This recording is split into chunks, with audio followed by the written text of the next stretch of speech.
Daniel Wigg and his partner bought their home last year, days before the first interest rate rise.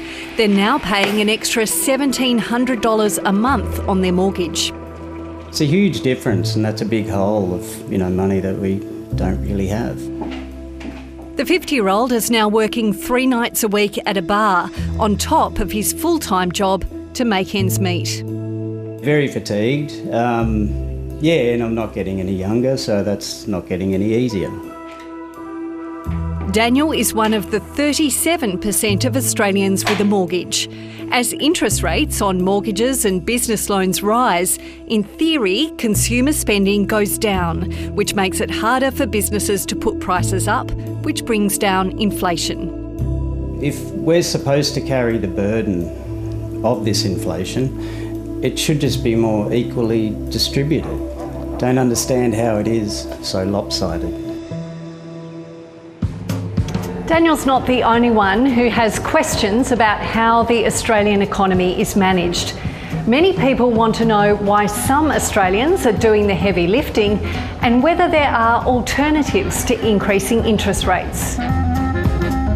Well, there are alternatives to using interest rates for dealing with higher inflation. In the 1950s in particular, and in the 1960s, it was more common for governments to use fiscal policy, that is in particular to raise income tax. No government would do that these days. Under current arrangements, it's much more easy for politicians to say to people who are complaining about higher interest rates, oh, that's the decision of the Independent Reserve Bank, it's got nothing to do with us. Why don't we raise superannuation contributions instead? Well, at first blush, that's an interesting suggestion, and putting up the superannuation contribution rate would impact a much broader spread of the population. But there are some practical problems.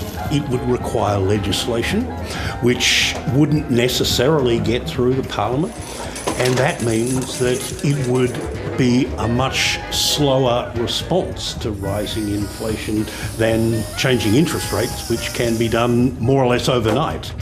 Would lifting the GST reduce inflation and be fairer? Well, at first glance, lifting the GST would add to inflation by putting up the price of everything that's subject to the GST, although you assume that the Reserve Bank would look through that initial impact. But a GST increase would not necessarily be fairer than raising interest rates because it would impact most on those on low incomes. Are interest rate rises counterproductive in taming inflation? Do they push up rents? It's not the case that higher interest rates are a cause of, for example, rising rents. Landlords charge what the market will bear, and if the vacancy rate is low, as it is at the moment, then they will put rents up. Is there a likelihood of changing the way inflation is managed so it's less of a burden on mortgage holders? Well, the evidence tells us that putting interest rates up in order to quell inflation works. And that means for now, mortgage holders like Daniel will have to continue to put in the extra hours to keep the economy in check. Fiona Blackwood, ABC News.